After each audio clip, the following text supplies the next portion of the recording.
Hello friends, good evening. आप सभी का मेरे इस यूट्यूब चैनल पर स्वागत है।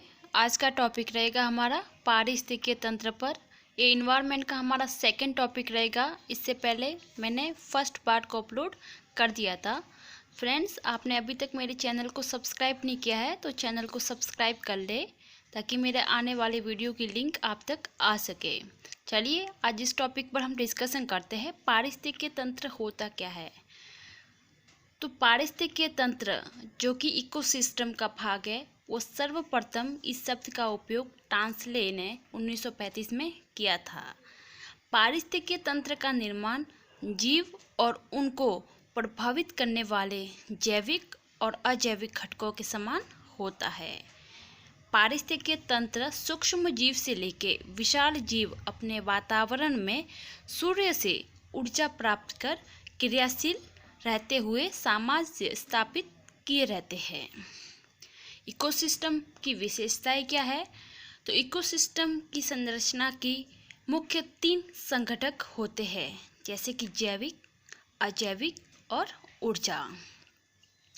इकोसिस्टम में प्रथम उत्पादक, द्वितीय उत्पादक तथा अपघटक जीव पाए जाते हैं, जिनका आहार ग्रहण की प्रक्रिया अलग अलग होती है। इकोसिस्टम में अलग अलग आकार वाले होते हैं और इनका आकार सूक्ष्म से लेकर विशाल आकार तक होता है। इन सभी जीवों से मिलकर जीवमंडल का निर्माण होता है।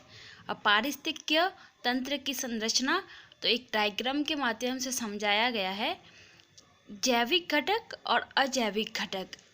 अब देखिए आप इसमें जैविक घटक जिसमें कि पोषण क्षमता के आधार पर और क्रियाशील के आधार पर।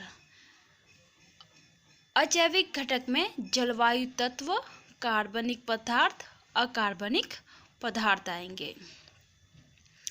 फिर सबपोषीय और परपोषी। सबपोषी में प्राथमिक उत्पादक और परपोषी में उपभोक्ता, जिसमें मर्तजीवी, परजीवी और प्राणी संभोगी होंगे। वही क्रियाशील के आधार पर उत्पादक, उपभोक्ता और अपघटक, जिसमें शाकाहारी, मांसाहारी और सर्वाहारी होंगे।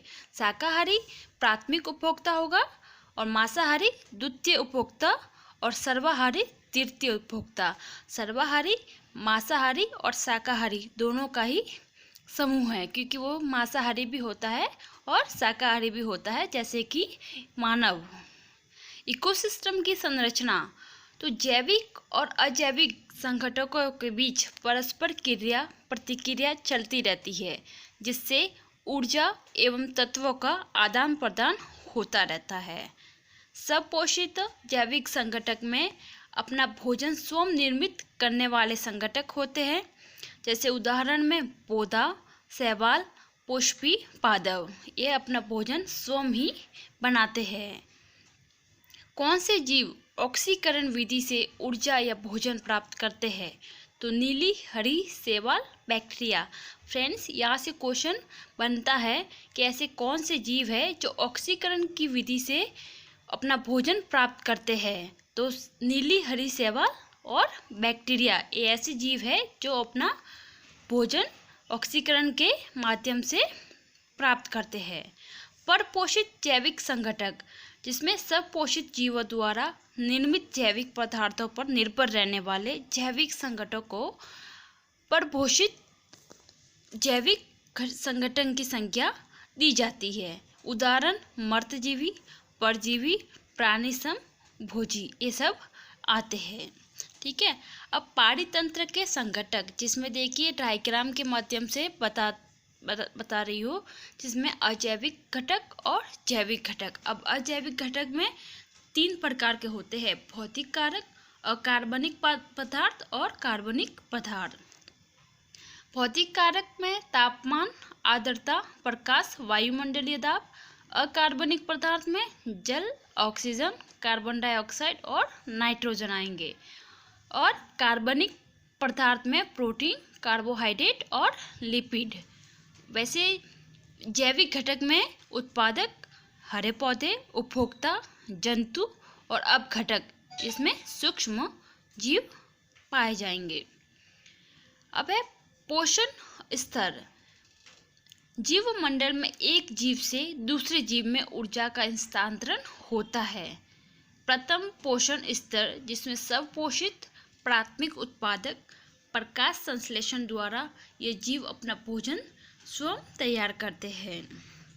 द्वितीय पोषण स्तर ये शाकाहारी जीव होते हैं और तृतीय पोषण स्तर ये द्वितीयक उपभोक्ता यानी कि मांसाहारी जंतु होते हैं। और चतुर्थ पोषण स्तर सबसे अच्छा स्तर है, जिसमें सर्वाहारी पोषण स्तर, शाकाहारी, शाकाहारी से मांसाहारी, और जो मांसाहारी होता है वो कौन?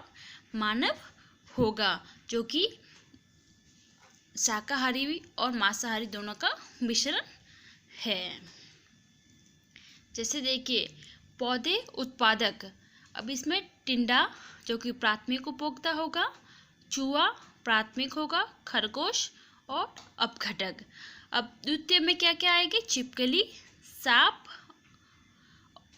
और तृतीय में बाज आएंगे आपके, ठीक है। तो ये आपके होंगे प्राथमिक घटक, द्वितीय और तृतीय घटक। अब है पारितंत्र के प्रकार। तो प्राकृतिक पारितंत्र, मानव का हस्तक्षेप इसमें नहीं होता है। ये स्थलीय, वन, घास प्रदेश और मरुस्थलीय। जिसमें जलीय पारितंत्र में फ्रेश वाटर, अलवणीय जलीय, फ्रेश वाटर में जैसे कि नदी, तालाब, झील, दलदल, ठहरा हुआ जल, और समुद्रीय पानी यानी कि खारा पानी, जिसमें कि सागर, ज्वार नद और गहरे महासागरीय जल आते हैं। आगे देखते हैं हम स्पेस सिस्टम। तो क्या होता है स्पेस सिस्टम? तो ये मानव जैविक समुदाय तथा भौतिक रासायनिक पर्यावरण को नियंत्रित रखता है। इसमें कृत्रिम या मानव निर्मित पारितंत्र की श्रेणी में अंतरिक्ष पारितंत्र के तहत होता है। सरोवर पारितंत्र। सरोवर पारितंत्र स्वच्छ जलीय पारितंत्र से सरोवर का उदाहरण उत्तम है। ये अजैविक कैल्शियम, प्रकाश, ऊष्मा, जलीय गुण जीवों के भीतर पाए जाते हैं। यह आत्मनिर्भर स्वतः नियामक तंत्र को प्रस्तुत करता है। जैविक में कौन कौन आएंगे? तो जैविक में उत्पादक और उपभोक्ता। उत्पादक में हरे पौधे एवं कुछ प्रकाश संश्लेषण जैसे कि बैक्टीरिया पाए जाते हैं। ये दो प्रकार के हैं, माइक्रोफाइटस और फाइटोप्लैंक्टन्स। और उपभोक्ता में सरोवरीय उपभोक्ता में शाकाहारी जीव, नीले हरे शैवाल और मांसाहारी कीट एवं मछली आते हैं। फ्रेंड्स, ये आज तक का टॉपिक मैंने कवर करवाया है। इसका सेकेंड भाग मैं कल लेके आऊँगी।